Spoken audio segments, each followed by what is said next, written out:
Media మిత్రులందరికీ నా నమస్కారం. 2019 నుంచి 24 వరకు పదే పదే Telugu Desam party, Janasena party, Bharatiya Janata party ఆనాటి ప్రభుత్వం పైన, ప్రత్యేకంగా టీటీడీ వ్యవహారాలపైన చాలా స్పష్టమైన ఆరోపణలు చేస్తాం జరిగింది. ప్రధానమైన ఆరోపణ భక్తుల్ని ఏకంగా దేవుడికి దూరం చేశారు. ఏ ప్రభుత్వం చేయని విధంగా అన్ని ఛార్జీలు విపరీతంగా పెంచారు. సామాన్యులు వెళ్లి భక్తుల దగ్గర దర్శనం చేసుకునే పరిస్థితి లేకుండా చేసింది ఆనాటి వైకాపా ప్రభుత్వం. అంతేకాదు, ప్రజలందరూ సోషల్ మీడియాలో కానివ్వండి, మీడియా మిత్రుల ముందర కానివ్వండి, ఆనాడు చాలా స్పష్టంగా చెప్పారు, అన్నదానంలో నాణ్యత లేదు, తిరుమల లడ్డూలో నాణ్యత లేదు, లడ్డూ సైజు కూడా పడిపోయింది అని చాలా స్పష్టంగా ప్రజలు, భక్తులు ఆనాడు మాకు చెప్తాం జరిగింది. నేను పాదయాత్ర చేస్తున్నప్పుడు చంద్రగిరి నియోజకవర్గంలో ఏడుకొండల వైపు చూసి ఆనాటి ముఖ్యమంత్రి జగన్మోహన్ రెడ్డి గారు చెప్పా, ఏడుకొండల జోలికి వెళ్లొద్దు, మీరు సర్వనాశనం అవుతారని. కానీ వినలేదు. అక్కడ కూడా ఎప్పుడు లేని విధంగా అవినీతి చేశారు. దాంట్లో భాగంగా కల్తీ నెయ్యి వాడటం జరిగింది.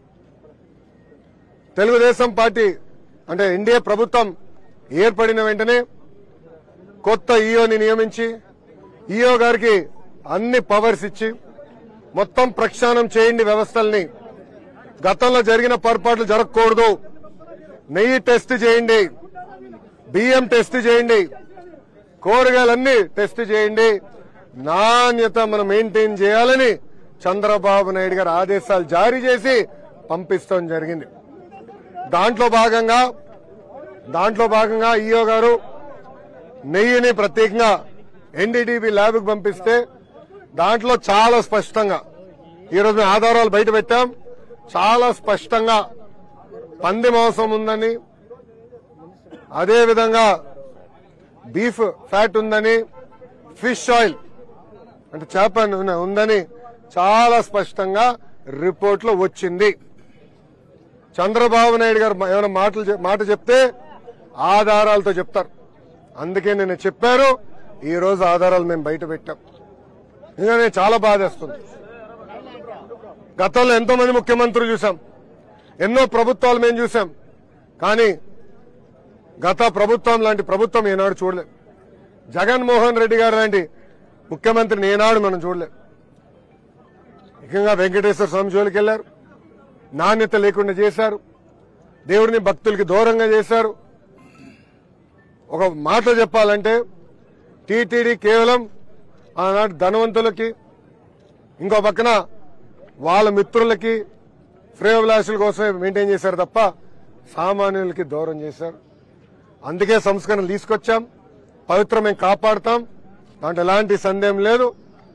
సంస్కరణలు తీసుకొస్తాం, మళ్లీ పూర్వ వైభవం తీసుకొచ్చే బాధ్యత ఎన్డీఏ ప్రభుత్వం తీసుకుంటుందని ప్రజలందరూ తెలుపుకుంటూ, నిజంగానే చాలా చాలా బాధేస్తుంది. నిన్న చంద్రబాబు నాయుడు గారు చెప్పినప్పుడు అక్కడున్న శాసనసభ్యులు మేమందరం షాక్కి కూడా గురయ్యాం.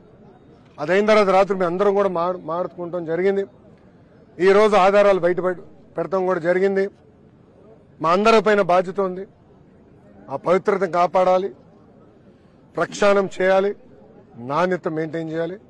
ఆల్రెడీ ప్రజలందరూ తెలుసు, భక్తులందరూ తెలుసు, కొత్త ఈఓ గారు వచ్చిన తర్వాత నాణ్యత చాలా పెరిగింది. మెరుగైన సదుపాయాలు భక్తులకు అందిస్తున్నాం. క్యూలో ఎవరు నిలబడితే వాళ్ళకి టైంకి మజ్జిగ, పిల్లలుంటే పాలు, ఇవన్నీ కూడా ఎన్డీఏ ప్రభుత్వం అందిస్తుంది. ముందు ఇంకా మంచి పనులు చేస్తామని ప్రజలందరూ తెలుపుకుంటూ, ఇప్పుడు మీడియా మిత్రులకి ఏమైనా ప్రశ్న ఉంటే దానికి నేను సమాధానం చెప్పేదానికి సిద్ధంగా ఉన్నాను. టీటీడీ విజిలెన్స్ లో ప్రాథమిక నివేదికలో ఉందని చెప్పేసి జంతువుల నూనె వాడని స్పష్టంగా ఆధారాలు బయటపడ్డాయి. అంటే ఎలాంటి విచారణ చేయబోతుంది మీ ప్రభుత్వం? రిపోర్ట్ ఈ రోజు బయటకు వచ్చింది.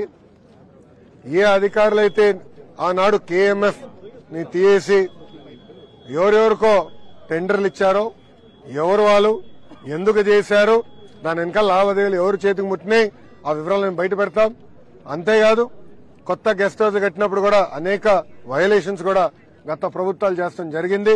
వాళ్ళ మనుషులు కావాలని ఎగ్జంప్షన్లు కూడా ఇస్తాం జరిగింది. ఇట్లా అనేక విషయాలు ఒక్కొక్కటి బయటపడుతుంది. ఇవన్నీ ప్రజల కోర్టులో మేము పెడతాం, మేము వదిలిపెట్టాం. అంటే వైవై సుబ్బారెడ్డి తిరుమలకు వచ్చి ప్రమాణం చేయడానికి కూడా సిద్ధంగా ఉన్నా చెప్తున్నాడు. నేను తప్పు చేయలేదని అంటున్నాడు ఆయన. అంటే దీంట్లో ఏది నమ్మాలి? ఇప్పుడు సిద్ధమా? నేను ఇక్కడనే ఉన్నా. రిపోర్ట్ క్లారిటీ ఇంకేం కావాలి ఆయనకి? అంటే ఆయనకి గ్రిప్ లేదా? ఈయోగా ఉన్నప్పుడు ఆయన తెలియదా ఏం జరిగిందో? ఆనాడు ఏం చెప్పారండి వైవి సుబ్బారెడ్డి గారు ఒక మీటింగ్ లో? అవుతే ఏముంది ఒక 5,000 పెంచుదాం, అవుతే ఏముంది ఒక 10,000 పెంచుదాం ఫీ, అవుతే ఏముంది 15,000 పెంచుదాం అన్నాడు. అంటే ఎంత అహంకారంగా వివరించారండి. అంటే సామాన్యులు దేవుడి దగ్గరికి వెళ్ళకూడదా? దర్శనం చేసుకోకూడదా? అంటే అడ్డగోలుగా అన్ని పెంచేస్తే సామాన్యులు ఇబ్బంది పడేదానిక? ఆ వీడియో కూడా బయటకు వచ్చింది, మీడియా మిత్రులందరి దగ్గర ఉంది ఆ వీడియో. నేను సూటిగా ప్రశ్నిస్తున్నా, అది చెప్పింది అవునా కాదా? ఎస్, నేను తిరుపతిలో ఉన్నా, రాండి, నేను ప్రమాణం చేసాను, నేను సిద్ధంగా ఉన్నా, దాంట్లో ఎలాంటి సందేహం లేదు.